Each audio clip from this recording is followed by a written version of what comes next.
ओम शांति। आज बाबा के 10-12 के साकार महावाक्यों में से सुनते हैं विधि और सिद्धि। हम ईयर एंड की ओर बढ़ रहे हैं और ईयर एंड मतलब पुराने साल को विदाई और नए साल की सुंदर शुरुआत। आज की साकार मुरली में भी बाबा ने रोज के दिन की सुंदर शुरुआत कैसे करें, पूरे दिन को कैसे पैकअप करें, कैसे चार्ट लिखें और कैसे अपने ही सारे दिन के कुछ भी गलतियां भी अगर होती हैं तो उन गलतियों को कैसे पास्ट इज पास्ट करके पूरे खाते को पैकअप करें, उसकी बाबा विधि समझाते। सारे दिन में भी कैसे धंधा आदि करते हुए रोल बजाते हुए बाबा को साथ में रखें, उसकी बाबा विधि समझाते हैं। संगम युग प्रेजेंट मोमेंट को एंजॉय करने का समय है, तो बाबा कहते हैं इस समय तुम त्रिनेत्री त्रिकालदर्शी स्वदर्शन चक्रधारी बने हो। तो बाबा वरदान भी देते हैं कि बच्चे इस संगम युग पर तुम जो भी कर्म रूपी सेवा करते हो, संकल्प करते हो, बाबा कहते हैं उसकी तुम्हें अभी अभी अगर यथार्थ रूप से तुम वो संकल्प करते हो, सेवा करते हो, पीछे बैकग्राउंड में इंटेंशंस एकदम राइटियस हैं, यथार्थ हैं, तो बाबा कहते हैं तुम्हें उसका फल भी प्रत्यक्ष समझ में आता है। और क्या प्रत्यक्ष फल? तुम एवर हेल्दी बन जाते हो। तो बाबा एवर हेल्दी आत्मा की आज डेफिनेशन भी, इक्वेशन भी सुना रहे हैं। और साथ साथ बाबा के साकार कई मुरलियों के पहले गीत बजते थे, जो आज भी उन मुरलियों के पहले गीत आते हैं। तो बाबा कहते हैं ये भी जो गीत हैं बड़े ज्ञान युक्त गीत हैं। हर एक गीत में योग का मर्म समाया हुआ है, अर्थ समाया हुआ है। तो बाबा हमारे अंदर ही संस्कार भी भरते हैं कि जब हम ज्ञान के गीत सुनते हैं तो उसके भाव को समझ करके हम योग युक्त बन जाएं। आज की मुरली का जो गीत है वो है कौन आया मेरे मन के द्वारे। ये बाबा की मुरली के पहले अपनी मनस्थिति तैयार करने का गीत है कि कौन मेरे सामने आया है, मैं कौन हूँ और मुझे उससे मिलने की आंतरिक कितनी खुशी है, मेरा एम ऑब्जेक्ट क्या है। तो जब बेस तैयार हो जाता है तो सारी मुरली उस धरनी, उस सुंदर पावरफुल मनोस्थिति की धरनी के ऊपर मुरली के एक एक ईश्वरीय भावों का छाप लग जाता है, अर्थात धारणा होने लगती है। तो सुनते हैं बाबा के ही मुखारविंद से महावाक्य। बाबा कहे ये कौन आया मेरे मन के द्वारे, पायल की झनकार बजे। ये रिकॉर्ड भी बाबा ने बनवाए हैं बच्चों के लिए। माना शुरुआत में साकार, अभी अभी तो गीत बनते हैं, बाबा के बच्चे गीत गाते हैं, बनाते हैं, लिरिक्स बनाते हैं, पर शुरुआत में जो भी गीत बजते थे बाबा ने सिलेक्ट किए थे फिल्मों में से वो गीत जिनमें ईश्वरीय भाव समाये हुए थे। तो ऐसा ये आज का गीत है। इनका अर्थ भी बच्चों के सिवाय कोई जान नहीं सकते। बाबा ने कई बार समझाया है कि ऐसे अच्छे अच्छे रिकॉर्ड घर में रहने चाहिए। क्यों? फिर कब कई जो मुरझाइश आती है, मूड डिस्टर्ब होता है, माइंड लो फील करता है, तो रिकॉर्ड अर्थात गीत बजाने से बुद्धि में झट अर्थ आएगा। तो बाबा के गीत केवल म्यूजिक के लिए और लय के लिए नहीं सुने जाते हैं। बाबा के गीत में वो म्यूजिक भी योगमय बनाती है। बाबा के गीत के अर्थ भी जो हैं वो ऊपर की ऊंची स्थिति में ले जाते हैं। और वो तब होता जब हम आत्मा समझकर, रूह समझ करके, रूहानी फीलिंग से वो गीत सुनते हैं। तो मुरझाइश निकल जाएगी, बाबा कहे ये रिकॉर्ड भी संजीवनी बूटी है। जैसे कोई मुरझा जाता है उसको संजीवनी बूटी शास्त्रों में दिखाते हैं, उसको संजीवनी बूटी दी गई। तो बाबा कहे तुम भी जब मुरझा जाते हो ये गीत तुम्हारे लिए बूटी का काम करेंगे। अब ये गीत में कौन कहते हैं? हमारे तुम्हारे सबके दिल में कौन आया है जो आकर ज्ञान डांस करते हैं? तो कहते हैं गोपिकाएं कृष्ण को नाच नचाती थी, यह तो है नहीं। अब बाबा कहते हैं हे सालिग्राम बिंदु आत्मिक बच्चे, सबको कहते हैं। हाँ, स्कूल माना स्कूल जहाँ पढ़ाई होती है, यह भी स्कूल है। अब वैसे स्कूल में तो गीत नहीं बजते हैं, इस स्कूल में गीत बजते हैं क्योंकि गीतों में भी ज्ञान समाया हुआ है। तो बाबा कहते हैं तुम बच्चे जानते हो हमारे दिल में किसकी याद आती है? अब कई बार कहा है रात को जब सोते हो तो आधा घंटा बाबा की याद में बैठ जाना चाहिए। और जब हम ऐसे रात्रि को सोने से पहले, जिसको गुड नाइट योग कहते हैं, हम याद में बैठते हैं, अपने आप ही दिन भर में जो कुछ भी फीलिंग्स और इमोशंस के साथ में आत्मा ने कर्म किए हैं वो सन्मुख आने लगते हैं ना। तो उस समय पर बाबा की याद से एक एक जो नेगेटिव फीलिंग्स हैं वो वॉश आउट होने लगते हैं। जब सच्चाई से आत्मा बाबा के सामने वो सब पेश करती है और जब पूरे दिन का वो वॉश आउट हो जाता है तो एकदम जैसे आत्मा बाबा की याद में स्थिर हो जाती है, समा जाती है। ऐसी समाई हुई स्थिति से सोने की राय बाबा देते हैं। बुद्धि में एक बाप की ही याद रहे, इस स्थिति में सोना है। परंतु कोई विरले ही याद करते हैं। अब दिन में तो कर्म योगी बन करके धंधे में लगना है, उस समय पर तो आत्मा को कॉन्शियस होकर, एक्टिव होकर के और अलर्ट होकर के कर्म में उतरना है। तो वो वाली समाई हुई याद की प्रैक्टिस तो दिन भर में नहीं हो सकती है। खाना पकाना आदि सब काम करना है तो दिन को भल धंधा आदि करो बच्चे, तुम्हारा वो कर्म है, बाबा कहे रोल है तुम्हारा। रात में और सवेरे सवेरे बाप को अच्छी तरह से याद करो। सवेरे सवेरे माना अमृत वेले, सवेरे सवेरे माना सवेरे 4 बजे से 3 बजे से 8 बजे तक। फिर उसके बाद में तो तुमको धंधे में लगना है। तो दादी प्रकाश मणि जी बहुत इस बात को उठाती रही थी कि रात को 6-7 बजे के बाद से सवेरे 8 बजे तक, रात्रि के सोने से पहले 3-4 घंटा और सवेरे कर्म में उतरने से पहले 3-4 घंटा, तुम समझो कि तुम बाबा की याद में हो।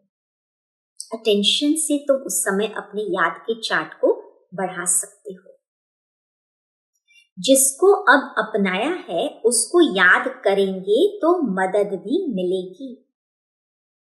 रात को सोते समय भी यह नॉलेज घूमती रहे, सुबह को उठते भी यही नॉलेज याद रहे, अपने आप ही याद रहेगी। अगर रात को सोते समय नॉलेज स्मृति में आई, स्वरूप बने, तो सवेरे अपने आप ही याद के मूड में चले जाती है आत्मा।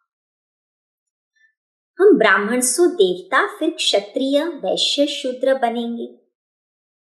फिर बाबा आएंगे, फिर हम शूद्र से ब्राह्मण बनेंगे।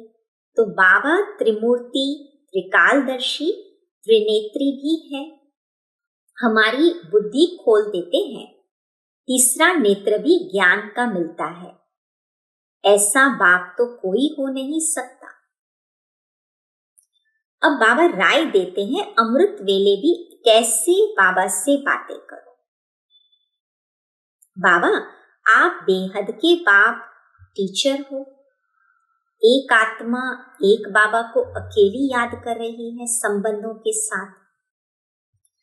आप ही बेहद के वर्ल्ड की हिस्ट्री ज्योग्राफी बता सकते हो।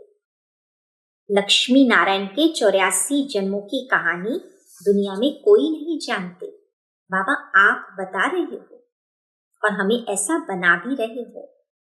तो रात को बाबा की याद में बैठने का नियम रखो। तो बहुत अच्छा है। नियम बनाएंगे तो तुमको खुशी का पारा चढ़ा रहेगा। तो रात को सोने से पहले वही 3-4 घंटा पहले या 2 घंटा पहले या कम से कम 1 घंटा आधा घंटा पहले आत्मा खुद के लिए नियम बना दे। अब दिन भर में जो भी रोल प्ले किया, जो भी अटेंशन दिया कर्म पर, वो सब उस समय के लिए ठीक था, लेकिन अभी अटेंशन देना है स्वयं के आत्म स्वरूप पर और बाबा के साथ के अटूट कनेक्शन पर। नियम बनाएंगे तो तुमको खुशी का पारा चढ़ा रहेगा। बाबा कहते करके देखो, फिर और कोई कष्ट नहीं होंगे। ये तो कष्ट आते हैं, फिर उनको सॉल्व करते हैं, फिर उनको ठीक करने का सोचते हैं। बाबा कहते ये नियम बनाओगे तो कोई कष्ट नहीं होंगे, कोई पीड़ा तकलीफ नहीं होगी तुमको। वह नशा दिन भर चलेगा और अवस्था भी बड़ी रिफाइन हो जाएगी। योग में भी लाइन क्लियर हो जाएगी। कहाँ भी बैठे हो बाबा को याद करते रहो तो अवस्था बहुत अच्छी रहेगी। और वो नेचुरल कर्म करते समय याद की अवस्था स्थिर हो जाएगी जब सवेरे की याद और रात्रि को सोने के पहले की याद एकदम अव्यभिचारी वाली होगी। जैसे बाबा ज्ञान और योग के नशे में रहते हैं, तो बच्चों को भी सिखाते हैं तो खुशी का पारा चढ़ेगा। नहीं तो अब अगर ये नहीं होता, गुड नाइट योग और गुड मॉर्निंग योग पे ध्यान नहीं दिया, तो फिर आत्मा किसमें अटक जाती है और अवस्था बिगड़ जाती है। बाबा कहते हैं झरमुई झंगमुई में रहने से तो तुरंत आत्मा सारे दिन में थोड़े भी वेस्ट वातावरण में बह जाती है। तुम बच्चे जानते हो ये 5000 वर्ष का रील है। जो कुछ पास हुआ है वह ड्रामा। अब ये चार्ट देते समय अटेंशन देना है। भूल हुई ड्रामा। फिर आगे के लिए अपना रजिस्टर ठीक कर देना चाहिए। फिर रजिस्टर खराब नहीं होना चाहिए। बहुत बड़ी मेहनत है तब तो इतना ऊंच पद पाते हैं। तो कौन सी मेहनत है बहुत बड़ी? यही रात्रि के पहले का गुड नाइट योग और सवेरे उठने के बाद में अटेंशन दे करके 3 घंटा 2 घंटा 4 घंटा याद में स्थिर रहने की मेहनत करते हैं। बाबा कहते हैं नियम बनाओ अपना। अब बाबा वरदान देते हैं, प्रत्यक्ष फल द्वारा अति इंद्रिय सुख की अनुभूति करने वाले निस्वार्थ सेवाधारी भव। बाबा के बच्चे बने हैं। बाबा की बच्ची आत्मा सेवाधारी है, उसका हर कर्म सेवा के गिनती होता है। अब बाबा कहते हैं निस्वार्थ सेवाधारी बनो। सतयुग में संगम के कर्म का फल मिलेगा, लेकिन यहाँ पाप का बनने से प्रत्यक्ष फल वर्षे के रूप में मिलता है। सतयुग में संगम के कर्म का फल मिलेगा, लेकिन यहाँ बाप का बनने से प्रत्यक्ष फल वर्षे के रूप में मिलता है। सेवा की और सेवा करने के साथ साथ खुशी मिली। अभी अभी सेवा, साइमल्टेनियसली खुशी की फीलिंग। पर कैसी टाइप की सेवा? बाबा कहते याद में रहकर जो सेवा करते हैं, कंबाइंड होकर बाबा की शक्तियों को साथ में रखते हुए और भावों को निस्वार्थ बनाकर। मुझे उसमें से कुछ भी नहीं चाहिए, कोई स्वार्थ नहीं, कोई सेल्फिश मोटिव्स नहीं। निस्वार्थ सेवा से सेवा करते तो उन्हें सेवा का प्रत्यक्ष फल अवश्य मिलता है। प्रत्यक्ष फल ही ताजा फल है, फ्रेश फल है, जो एवर हेल्दी बना देता है, आत्मा को मंदुरस्त बना देता है। योग युक्त यथार्थ सेवा का फल है एक खुशी, दूसरा अति इंद्रिय सुख, भरपूरता, और तीसरा डबल लाइट की अनुभूति। थकावट नहीं, कर्तापन के वाहन का बोझ नहीं, दिखावे का बोझ नहीं। फिर स्लोगन बाबा देते, विशेष आत्मा वह है जो अपनी चलन द्वारा, ये भी सेवा है, यथार्थ सेवा, अपनी चलन द्वारा रूहानी रॉयल्टी की झलक और फलक का अनुभव कराए। क्योंकि विशेष आत्मा रूहानियत की स्थिति में, बिंदु स्थिति में निरंतर स्थित है। इसलिए उस रूह की स्थिति में स्थित रहने से रूहानी रॉयल्टी संकल्पों में, वाइब्रेशन में, इमोशंस में, एटीट्यूड में, वृत्ति दृष्टि में, नजरिए में छलकती है, कर्मों में छलकती है, जिसको बाबा चलन में रूहानी रॉयल्टी की झलक और फलक कहते हैं। और ऐसी आत्मा ही महान आत्मा है। और ऐसी आत्मा का जो सेवा होती, उससे प्रत्यक्ष फल, खुशी मिलती, अतीन्द्रिय सुख की अनुभूति होती, और साथ साथ डबल लाइट स्थिति का अनुभव होता है।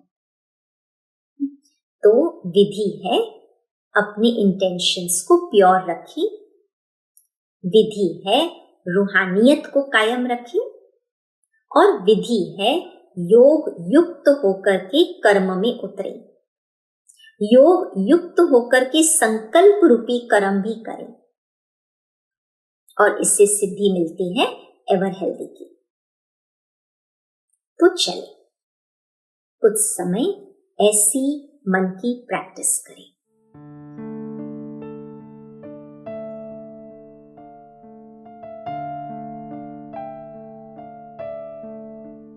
जहां कानों द्वारा श्रवण करना संपन्न होता,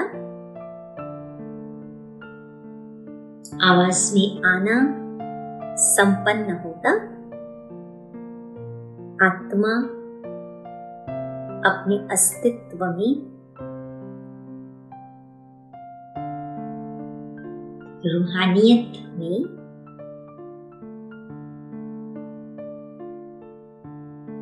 ओरिजिनल आवाज से परे की साइलेंस, प्यूरिटी में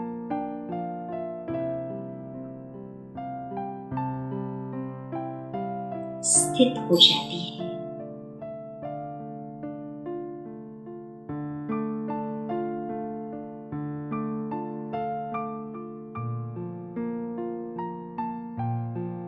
जिस साइलेंस में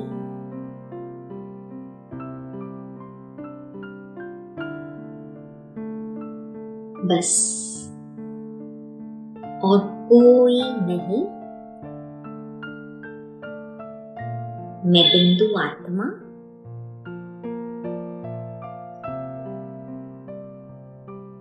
और मेरा बाबा बिंदु, ये वाली स्टेज।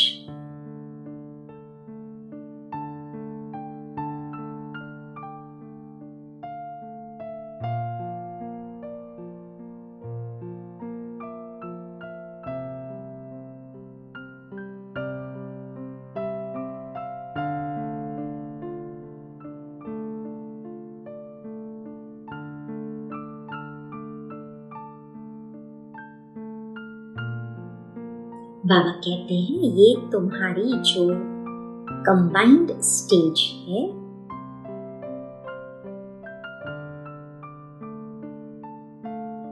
ये नेचुरल तुम्हारी सत्यता है।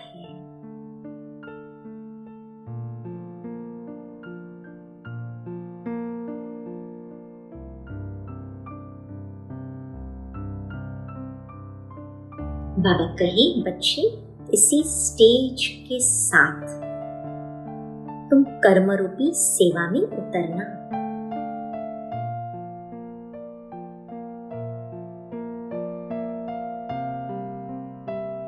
अपनी रूहानी रॉयल्टी की महानता दिखाना।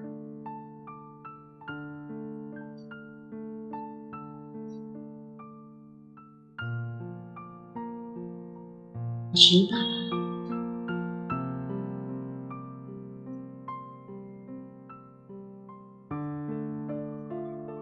ओम शांति। Thank you Baba.